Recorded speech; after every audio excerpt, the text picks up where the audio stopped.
Eh bien, la société Penduic organise depuis 1985 des courses océaniques. On organise la Transat AG2R, Concarneau-Saint-Barth, mais également avec les mêmes types de bateaux, la Transat BPE, Banque Privée Européenne, entre Belle-Île-en-Mer et Marie-Galante. Et c'est la Transat Jacques Vabre, et puis la Route du Rhum, la Banque Postale. Penduic est une société qui a été créée en 1973, qui a une forte connotation bretonne, bien sûr par son nom et par son fondateur d'origine, qui est Éric Tabarly. Et nous avons décidé pour cette Transat AG2R de changer le port de départ, qui maintenant depuis 2006 est le port de Concarneau.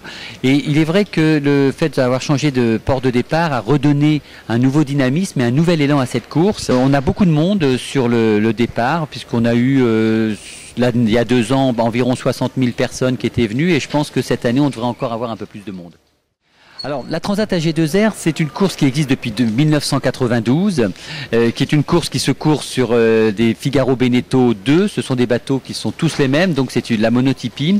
On en est à la 9e édition, et puis cette année, on a 26 bateaux qui sont engagés.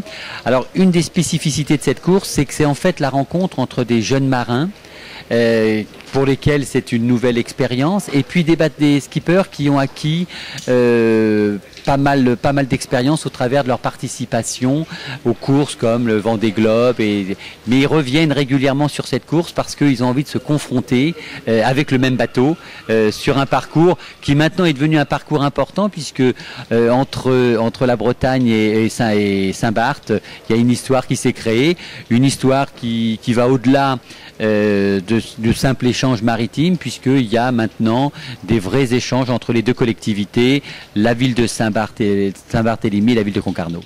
Si le départ de cette course a pu se faire en 2006 depuis Concarneau, ça a été grâce à l'engagement d'abord de la ville, de la municipalité bien sûr, mais aussi, et ça c'est très important à rappeler, grâce à l'engagement de la Chambre de commerce et d'industrie de Quimper-la-Cornouaille et de tout le secteur économique qui nous a apporté son soutien dès l'origine et qui permet à cette course de se dérouler ici. C'est vrai qu'on a une aide importante de tout le secteur économique, parce que les entreprises sont très impliquées dans cette aventure maritime. D'abord les entreprises qui sont liées au nautisme, mais également plus largement les entreprises de la Cornouaille, parce que je pense que c'est une région qui est extrêmement dynamique et où les entreprises arrivent à se fédérer sur des projets comme ça, qui portent à la fois la promotion de la région, mais aussi la promotion des différents acteurs que sont les marins et puis leurs partenaires, parce que n'oublions pas qu'une course, ce sont d'abord des partenaires de bateaux, parce que si les marins n'avaient pas des partenaires qui leur permettaient d'avoir leurs bateaux, de les armer, eh bien l'événement ne pourrait pas se passer. Pour, si vous voulez, l'accord qui avait été pris, c'est on s'était dit on part pour 3 éditions. Donc 2006, 2008, 2010. 2010, je vous le rappelle, c'est important parce que ça sera la 10e édition de la course. Donc on souhaite vraiment faire quelque chose de particulier. Mais je trouvais que c'était légitime de s'inscrire dans le temps. On fera le point après la 3e édition et puis on verra si on continue ensemble. Mais étant donné la progression qu'il y a entre l'édition de 2006 et puis celle de 2008, on espère que 2010, ça sera encore mieux. Je pense qu'on est parti pour longtemps et pour une belle aventure commune.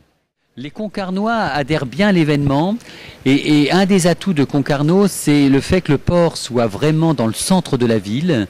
Et puis il y a cette proximité entre le port de pêche, parce que ça reste d'abord avant tout un port de pêche, et puis la plaisance qui prend une place de plus importante.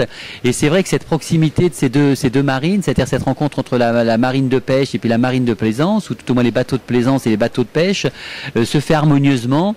Et le cadre avec cette ville close est tout à fait exceptionnel. Donc c'est vrai que Concarneau a énormément d'atouts pour accueillir ce type d'événement. La voile, avec ses valeurs fortes que sont l'aventure, au travers de la course océanique, est portée par les skippers qui sont des porte-paroles et des ambassadeurs naturels de l'environnement et de la protection de la mer. Depuis des années, ils sont engagés dans cette voie, et c'est vrai qu'actuellement, il y a une sensibilisation des populations qui se fait de plus en plus autour du thème de l'environnement et du développement durable. Et les médias sont intéressés de suivre les skippers au travers notamment de ce thème. Et on s'aperçoit que de plus en plus, les médias s'intéressent à la course océanique, qui avait déjà une couverture très importante, mais l'édition de 2006 avait connu une progression significative, puisqu'on avait plus de 26% de progression de couverture médiatique entre l'édition de 2004 et de 2006. Et cette nouvelle édition s'annonce bien, puisqu'on a de nombreux partenariats qui sont noués avec des médias. Donc on fera le bilan après, mais je pense que la couverture devrait être importante.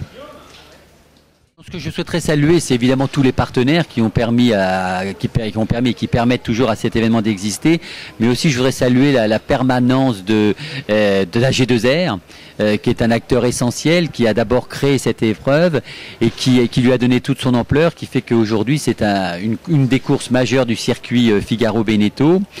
Et ce qui est intéressant, c'est que les entreprises de plus en plus, à commencer par AG2R, mais aussi pas mal d'autres partenaires, ont organisé tout au long de la semaine des rencontres avec soit des clients, soit du personnel sur le site pour leur faire vivre l'événement et pour, en termes de communication interne, donner plus d'ampleur à la course et de motiver et de concerner davantage les gens, les personnels de l'entreprise.